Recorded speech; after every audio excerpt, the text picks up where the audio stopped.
ಸ್ವಚ್ಛ ಭಾರತ ಶಿಕ್ಷಣ ಇಲಾಖೆ ಕಾರ್ಕಳ ಸಹಕಾರದೊಂದಿಗೆ ಮಿಷನ್ 100 ಎಂಬ ಅಭಿಯಾನ ಬಹಳ ಯಶಸ್ವಿಯಾಗಿ ನಡೆದಿದೆ.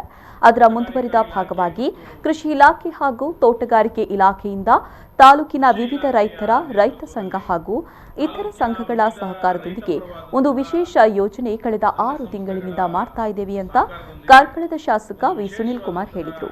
ಅವರು ಕಾರ್ಕಳದಲ್ಲಿ ಸುದ್ದಿಗೋಷ್ಠಿ ನಡೆಸಿ ಮಾತನಾಡಿದರು. ಪ್ರಗತಿಪರ ರೈತರೊಂದಿಗೆ ಸಮಾಲೋಚನೆ ಮಾಡಿ ಕಾರ್ಲಕಜಿ ಎಂಬ ಅಕ್ಕಿಯನ್ನು ಬೆಳೆಸಿದ್ದೇವೆ. ಅತ್ಯಂತ ಶುದ್ಧ ಸಾವಯವ ಗೊಬ್ಬರದಿಂದ ಬೆಳೆಸಿದ ಅಕ್ಕಿ ರೋಗ ನಿರೋಧಕ ಶಕ್ತಿಯನ್ನು ಹೊಂದಿ ಮಧುಮೇಹಿ ರೋಗಿಗಳಿಗೆ ಅತ್ಯಂತ ಪ್ರಯೋಜನಕಾರಿಯಾಗಲಿದೆ. ನಮ್ಮೂರಿನ ರೈತ ನಮ್ಮ ಹೆಮ್ಮೆಯಾಗಿದ್ದು ಇಡೀ ವಿಶ್ವಕ್ಕೆ ಕಾರ್ಲಕಜೆ ಪರಿಚಯ ಮಾಡುವ ಉದ್ದೇಶ ನಮ್ಮದಾಗಿದೆ. ಹಾಗೆಯೇ ಕಾರ್ಕಳ ಬೆಂಡಿಯನ್ನ ಬೆಳೆಸಿ ಬಿಡುಗಡೆಯನ್ನ ಈ ತಿಂಗಳ 18ರಂದು ಕುಕ್ಕುಂದೂರು ಪಂಚಾಯತ್ ಆವರಣದಲ್ಲಿ ಬಿಡುಗಡೆಗೊಳಿಸಲಾಗುವುದು. ಈ ಬಿಡುಗಡೆ ಸಂದರ್ಭದಲ್ಲಿ ರಾಜ್ಯದ ಕೃಷಿ ಸಚಿವರು ಭಾಗವಹಿಸಲಿದ್ದಾರೆ ಅಂತ ಹೇಳಿದರು. ಈ ಸಂದರ್ಭದಲ್ಲಿ ಕೃಷಿ ಇಲಾಖೆ ಅಧಿಕಾರಿಗಳು ಭಾಗವಹಿಸಿದರು.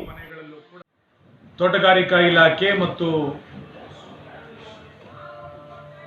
ಕೃಷಿ ಇಲಾಖೆಯ ನೇತೃತ್ವದಲ್ಲಿ ತಾಲೂಕಿನ ವಿವಿಧ ರೈತ ಪರವಾದಂತಹ ಸಂಘ ಸಂಸ್ಥೆಗಳ ಸಹಕಾರದೊಂದಿಗೆ ಒಂದು ವಿಶೇಷವಾದಂತಹ ಯೋಚನೆ ಮತ್ತು ಯೋಜನೆ ಕಳೆದ 6 ತಿಂಗಳಿನಿಂದ ಚರ್ಚೆಗಳು. ನಮ್ಮೂರಿನ ರೈತ ನಮ್ಮ ಹೆಮ್ಮೆ ಅನ್ನುವಂಥ ವಿಶ್ವಾಸದ ಅಡಿನಲ್ಲಿ ಕಾರ್ಕಳದ ಕುಚ್ಚಲಕ್ಕಿಯನ್ನು ಕಾರ್ಲಾ ಕಜೆ ಒಂದು ಬ್ರ್ಯಾಂಡ್ ಮಾಡಬೇಕು.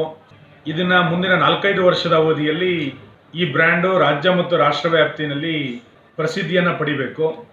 ತನ್ಮೂಲಕ ನಮ್ಮ ರೈತರಿಗೆ, ನಮ್ಮ ತಾಲೂಕಿನ ರೈತರಿಗೆ ಇದು ಅನುಕೂಲ ಆಗಬೇಕು ಅನ್ನುವಂಥದ್ದು ಅವತ್ತು ನಾವು ನಿರ್ಣಯವನ್ನು ಮಾಡಿದ್ದೆ ರೈತ ಸಮೂಹದ ನಡುವೆ. ಮುಂದಿನ ದಿನಗಳಲ್ಲಿ ನಮ್ಮ ತಾಲೂಕಿನ ಪ್ರತಿ ಮನೆಗಳಲ್ಲೂ ಕೂಡ ಆ ಮನೆಗೆ ಬೇಕಾಗುವಷ್ಟು ಬೆಂಡೆಯನ್ನು ಬೆಳೆಸಬೇಕು